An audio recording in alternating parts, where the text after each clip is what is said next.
우리가 신앙생활을 하다 보면 자연스럽게 목회자의 도움을 받게 되고 그 안내를 따라 하나님께 더 가까이 나아가려는 마음이 생기곤 합니다. 그러나 때때로 마음이 약해지거나 삶의 문제가 깊어질수록 하나님보다 사람에게 더 기대고 싶은 순간이 찾아오기도 합니다. 이런 흐름이 오래 이어지면 신앙의 중심이 하나님이 아니라 목회자로 옮겨가게 되고 결국 믿음의 방향이 흔들릴 수 있습니다. 신앙은 누군가를 높이는 것이 아니라 하나님께 시선을 두고 걷는 길이기 때문에 우리는 이 부분을 분명하게 구별할 필요가 있습니다. 왜냐하면 하나님이 우리에게 원하시는 신앙은 언제나 하나님과의 직접적인 관계 안에서 자라는 믿음이기 때문입니다. 그래서 목회자를 지나치게 의존하는 마음이 생길 때 그 위험을 분별하고 다시 하나님 중심으로 신앙을 세우는 일은 매우 중요합니다. 오늘은 목회자를 어떻게 바라보아야 하는지, 그리고 하나님께 올바르게 시선을 고정하는 신앙은 무엇인지 함께 살펴보겠습니다. 첫째, 목회자는 신앙의 대상이 아니라 하나님께 나아가는 길을 돕는 안내자임을 기억해야 합니다. 신앙생활을 하다 보면 자연스럽게 목회자의 영향을 받게 되고 그들의 설교와 가르침을 통해 하나님을 더 깊이 알아가는 은혜를 경험하게 됩니다. 목회자는 성도를 섬기도록 부르심을 받은 사람들이기 때문에 그들의 역할은 분명 소중하고 귀합니다. 그러나 어느 순간부터 목회자에게 마음이 과도하게 기울어지기 시작하면 신앙의 중심이 흔들릴 수 있습니다. 우리가 하나님을 바라봐야 할 자리에서 목회자를 먼저 의식하게 되고 하나님께 묻기보다 사람의 의견을 더 따르게 되며 결국 신앙의 방향이 사람 중심으로 기울어지기 때문입니다. 그래서 목회자는 하나님께 나아가는 길을 돕는 안내자이지 신앙의 대상이 될 수 없다는 사실을 분명히 기억해야 합니다. 목회자를 하나님 대신 마음의 중심에 놓기 시작하면 사소한 말과 행동에 과한 의미를 부여하게 되고 목회자의 반응을 통해 자신의 신앙 상태를 판단하려고 하며 하나님보다 목회자의 인정과 시선을 더 의식할 때가 생깁니다. 이렇게 되면 하나님과의 직접적인 관계가 흐려지고 신앙이 사람을 매개로만 움직이게 됩니다. 하나님은 우리가 직접 하나님께 나아가기를 원하시는 분이시며 목회자를 통해 말씀하시기도 하지만 언제나 우리 각자에게 다가오시는 분이십니다. 그래서 신앙의 방향은 언제나 하나님을 향해 있어야 하며 목회자는 그 여정을 돕는 동역자로 이해되어야 합니다. 또한 목회자를 지나치게 높이면 그들 역시 사람이라는 사실을 잊게 되어 실수하거나 연약함이 드러나는 순간 신앙이 크게 흔들릴 위험이 있습니다. 목회자의 한계를 인정하지 않으면 결국 그 사람이 흔들릴 때 우리의 신앙도 함께 흔들리게 됩니다. 그러나 목회자를 안내자로 바라보면 그들의 수고와 역할을 감사히 여기면서도 신앙의 무게를 하나님께 둘 수 있습니다. 그래서 어떤 목회자를 만나든 어떤 공동체 안에 있든 우리의 신앙은 사람에 의해 좌우되지 않고 하나님 안에서 안정되게 세워질 수 있습니다. 목회자의 역할을 안내자로 이해할 때 성도는 스스로 하나님 앞에 서는 법을 배웁니다.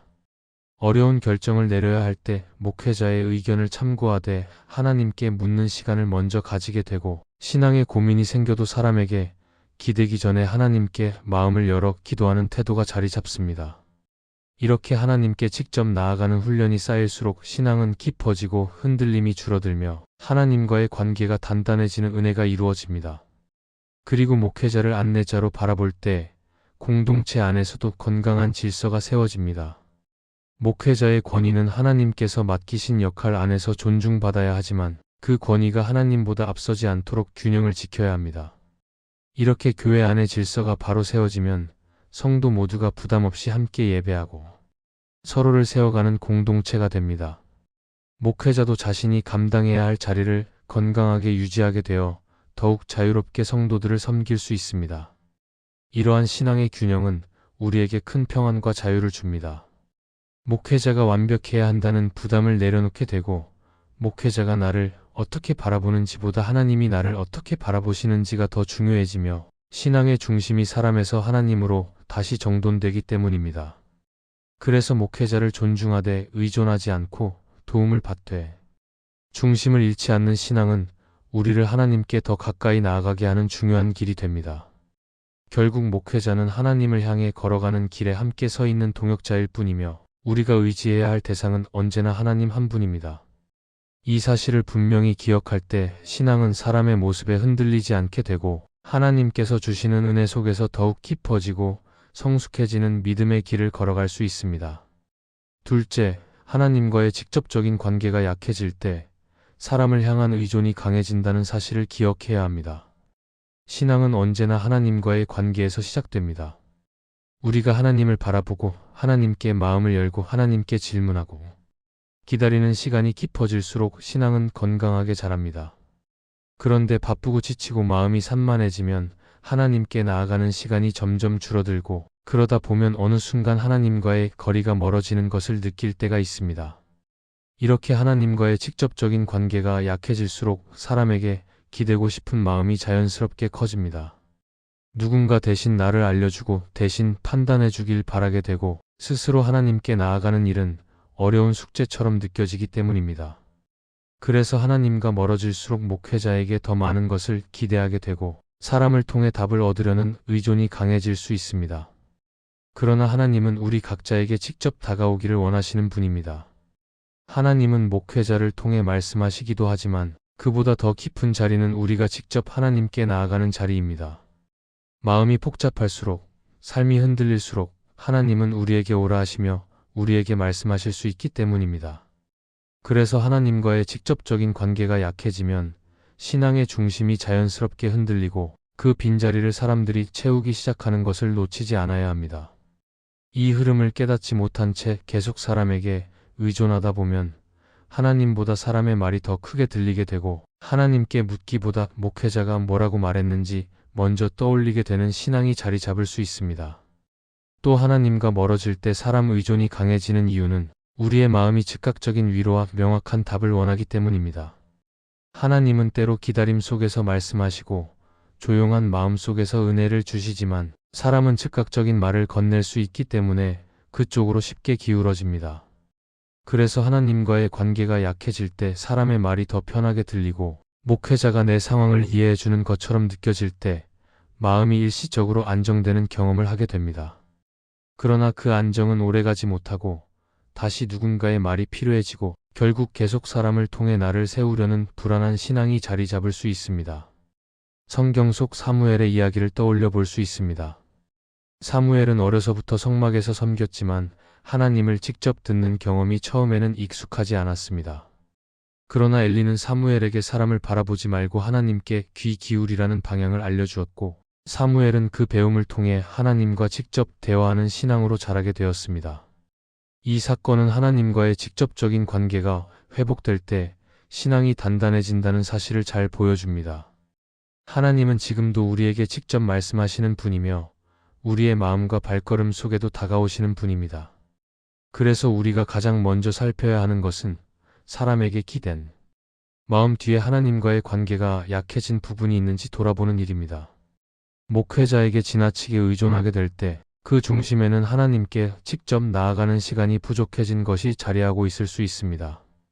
우리가 하나님과 충분히 대화를 나누지 못할수록 사람을 통해 확인받고 싶어지고 하나님께 마음을 열 시간이 줄어들수록 사람의 말이 더 필요하다고 느껴지기 때문입니다. 그러나 이 흐름을 인정하고 하나님 앞으로 다시 걸음을 옮기기 시작하면 하나님은 우리를 다시 가까이 이끌어 주십니다. 우리가 하나님과 직접 나아가기 시작할 때 마음은 다시 안정되고 신앙의 중심이 올바르게 자리 잡는 은혜를 경험할 수 있습니다. 마음이 약해지고 흔들릴 때 더욱 하나님과의 시간을 지켜가는 것이 중요합니다. 아주 짧은 기도라도 힘이 없어 조용히 마음만 들어 올리는 시간이더라도 하나님께 마음을 향해 두는 순간 하나님은 우리의 마음에 다시 은혜를 채워주십니다. 그리고 이런 순간들이 쌓일수록 하나님과의 관계가 회복되고 깊어져서 사람에게 기대고 싶은 마음도 자연스럽게 줄어듭니다. 사람의 말보다 하나님께서 들려주시는 위로가 더 크게 느껴지게 되고 사람의 지지가 없을 때에도 하나님 안에서 흔들리지 않는 단단함을 경험하게 됩니다. 결국 하나님과의 관계가 회복될 때 사람 의존의 문제도 함께 풀리게 됩니다. 하나님은 항상 먼저 우리에게 다가오시는 분이며 우리가 그분께 마음을 돌릴 때 하나님께서 주시는 평안은 사람에게서 찾을 수 없는 깊이와 안정으로 채워질 것입니다. 그래서 우리의 신앙이 사람 중심으로 흐르지 않기 위해서는 무엇보다 하나님과의 직접적인 관계를 다시 세우는 것이 가장 중요한 일입니다. 셋째, 교회 지도자를 신뢰하지만 사람의 한계를 인정할 때 올바른 신앙이 형성됩니다. 신앙생활을 하다 보면 자연스럽게 교회 지도자를 신뢰하게 됩니다. 함께 말씀을 나누고 삶을 돌아보게 돕고 때로는 힘든 순간에 위로를 주는 존재이기 때문입니다. 그래서 많은 성도들이 영적으로 흔들릴 때 목회자의 조언을 구하고 신앙의 방향을 함께 고민합니다. 이는 신앙 공동체 안에서 매우 귀한 일이며 서로 돕고 세워가는 관계 안에서 건강한 신앙이 자라는 중요한 부분이기도 합니다. 그러나 동시에 잊지 말아야 할 사실이 있습니다. 교회 지도자 역시 사람이라는 점입니다. 아무리 신실하고 헌신된 사람이라 할지라도 인간의 한계를 벗어날 수는 없으며 실수할 수도 있고 연약할 수도 있으며 판단이 흐려질 때도 있습니다. 이 사실을 인정하지 않으면 신앙의 중심이 흔들리기 시작합니다. 우리가 사람에게 지나친 기대를 품게 되면 그 기대가 무너지는 순간 신앙 전체가 흔들릴 수 있습니다. 목회자가 실수하면 마음이 크게 상하고 인간적인 약점을 보이면 신앙까지 의심하게 되는 상황이 생기기도 합니다. 이런 경험은 많은 성도들에게 낯설지 않을 것입니다. 그러나 그 이유는 목회자를 너무 높은 자리에 올려놓았기 때문일 수 있습니다. 목회자를 하나님과 거의 같은 수준으로 바라보는 시각이 생기면 목회자의 말과 판단이 말씀보다 더 강하게 작용하게 되고 결국 신앙의 중심이 하나님에서 사람으로 옮겨지는 위험이 생깁니다. 신뢰는 필요하지만 그 신뢰가 지나쳐 사람의 한계를 인정하지 못하게 된다면 건강한 신앙과 멀어질 수 있습니다. 그래서 올바른 신앙이 형성되기 위해서는 지도자를 신뢰하면서도 사람의 한계를 분명히 인정하는 태도가 반드시 필요합니다. 이는 지도자를 비판적으로 보라는 의미가 아니라 하나님만이 완전하시다는 사실을 마음에 새기는 것입니다. 사람에게 의존하는 신앙은 흔들릴 수 있지만 하나님께 뿌리내린 신앙은 흔들리지 않기 때문입니다. 그래서 사람 중심의 관계가 아니라 하나님 중심의 관계로 돌아가야 합니다. 지도자의 권위는 하나님께서 맡기신 역할 안에서 의미가 있으며 그 역할은 하나님께 성도를 이끄는 통로일 뿐이라는 사실을 기억해야 합니다. 성경 속에서 모세의 이야기를 떠올릴 수 있습니다. 모세는 이스라엘 백성에게 지도자로 세워졌지만 그가 완전한 존재였던 것은 아니었습니다. 그는 때로 분노를 이기지 못했고 광야 여정의 무거운 책임 때문에 지치기도 했습니다. 그러나 이스라엘 백성은 모세의 약점을 볼 때마다 흔들렸고 지도자를 중심으로 신앙을 판단하는 습관 때문에 여러 차례 하나님과 멀어지기도 했습니다. 이 사건들은 사람에게 지나친 의존이 얼마나 신앙을 약하게 만들 수 있는지를 보여주는 사례라고 할 수 있습니다. 반대로 하나님께 시선을 돌린 순간 그들은 다시 회복의 길로 돌아갈 수 있었습니다. 교회 안에서도 비슷한 일이 일어날 수 있습니다. 목회자의 말씀을 통해 위로를 받거나 방향을 확인하는 것은 귀한 일입니다. 그러나 그 관계가 깊어질수록 한 가지를 꼭 기억해야 합니다. 목회자의 역할은 우리를 하나님께 더 가까이 이끄는 것이지 하나님을 대신하는 자리가 아니라는 사실입니다. 하나님께서 주시는 은혜를 전달하는 통로일 뿐이며 통로가 아무리 아름답고 견고해 보여도 통로 자체가 목적이 될 수는 없습니다. 통로는 결국 목적지로 안내하는 역할을 해야 의미가 있고 목적지는 언제나 하나님입니다. 또한 사람의 한계를 인정하는 태도는 우리 자신의 신앙도 성장시키는 중요한 과정입니다. 사람에게만 기댈 때에는 신앙이 늘 의존적인 형태로 남아있게 되지만 하나님께 직접 나아가는 길을 배우기 시작하면 신앙이 성숙해집니다. 목회자가 어떤 조언을 하더라도 그것을 말씀 앞에서 다시 확인해보고 기도 속에서 분별하며 하나님 앞에서 결정하는 과정이 필요합니다. 이 과정을 통해 우리는 하나님과의 관계가 더 깊어지고 인간을 넘어서는 안정감과 확신을 얻게 됩니다. 사람의 한계를 인정할 때 마음이 불편해질 수도 있습니다. 실망이 찾아오기도 하고 혼란을 느끼는 순간도 있을 수 있습니다. 그러나 그 순간이 바로 신앙의 방향을 다시 바로 세우는 기회가 됩니다. 하나님만이 바로 설 수 있는 근거이며 하나님만이 우리를 흔들리지 않게 붙들 수 있기 때문입니다. 그래서 지도자를 신뢰하되 그 신뢰가 하나님께 시선을 두는 신앙 위에 세워져 있어야 합니다. 사람에게만 의존하려는 마음을 내려놓고 하나님께로 나아가기 시작하면 신앙은 훨씬 더 깊고 단단한 자리로 자라가게 됩니다. 결국 온전한 신앙은 사람을 통해 하나님께 나아가는 길을 배우되 중심은 언제나 하나님께 머물러 있는 신앙입니다. 지도자의 말이나 판단을 존중하되 하나님 앞에서 다시 확인하며 걸어가는 신앙입니다. 그렇게 할 때 우리는 흔들리지 않고 사람의 변화나 한계에 휘둘리지 않는 단단한 믿음으로 서게 될 것입니다. 넷째, 목회자가 아니라 복음의 중심을 두어야 합니다. 신앙이 깊어질수록 우리는 자연스럽게 누군가의 영향을 받게 됩니다. 함께 말씀을 나누어주는 목회자, 위로를 건네는 사역자, 우리의 모습을 지켜보며 기도하는 영적 동역자를 통해 많은 도움을 받으며 자라갑니다. 그러나 그 과정에서 조심해야 할 지점이 있습니다. 도움을 준 사람에게 마음이 쏠리기 시작하면 어느 순간 신앙의 중심이 복음에서 사람으로 이동할 수 있다는 점입니다. 신앙의 중심은 언제나 하나님께 있어야 하고 우리가 바라보아야 할 기준은 복음이어야 하는데 사람에 대한 기대와 의존이 커지면 그 중심이 쉽게 흔들리게 됩니다. 사람은 완전하지 않기 때문에 그 마음은 상황에 따라 흔들리고 판단은 영향받으며 그때마다 우리의 신앙까지 흔들릴 위험이 생깁니다. 그래서 복음은 우리 신앙에 흔들리지 않는 중심이 되어야 합니다. 복음을 중심에 두는 신앙은 하나님 앞에서 균형을 잃지 않습니다. 왜냐하면 복음은 상황이나 감정에 따라 변하지 않고 사람의 성향이나 한계에 의해 흔들리지 않기 때문입니다. 복음은 언제나 분명하게 우리에게 길을 보여주고 무엇을 선택해야 하는지 알려주며 우리의 마음이 다시 하나님께 향하도록 이끌어줍니다. 그러나 사람에게 마음이 치우치면 복음의 기준을 놓치고 자연스럽게 판단이 흐려지기 시작합니다. 목회자가 말한 것이라면 무조건 옳다고 믿고 본인의 신앙적 판단을 중단하는 일도 생길 수 있습니다. 또는 목회자의 의견이 자신과 다르면 하나님과의 관계까지 멀어진 것처럼 느끼는 경우도 있습니다. 이런 모습은 신앙의 건강함과는 거리가 멀며 결국 우리를 약하게 만드는 결과를 가져올 수 있습니다. 그래서 복음이 중심이 되어야 한다는 말은 목회자를 낮추라는 뜻이 아니라 하나님을 높이라는 뜻입니다. 복음을 중심에 둘 때 우리는 목회자의 사역을 더 바르게 바라보게 되고 그 역할의 의미를 더 정확히 이해하게 됩니다. 목회자는 하나님께서 맡기신 귀한 역할을 수행하는 동역자이지만 사람이며 한계를 가진 존재라는 사실을 자연스럽게 받아들이게 됩니다. 동시에 복음을 붙들고 있을 때 우리는 흔들리지 않고 사람의 말과 태도에 좌우되지 않으며 하나님과의 관계 속에서 분별할 힘을 갖게 됩니다. 존 스토트는 그의 책 제자도에서 이렇게 말합니다. 참된 제자도는 예수님의 가르침과 삶을 우리의 중심에 두는 것이다. 이 말은 복음이 중심이 될 때 비로소 신앙이 온전해질 수 있다는 중요한 진리를 담고 있습니다. 복음이 중심에 있을 때 우리는 사람의 모습이나 태도 때문에 흔들리지 않고 하나님께서 주신 약속과 진리 위에 굳건히 설 수 있기 때문입니다.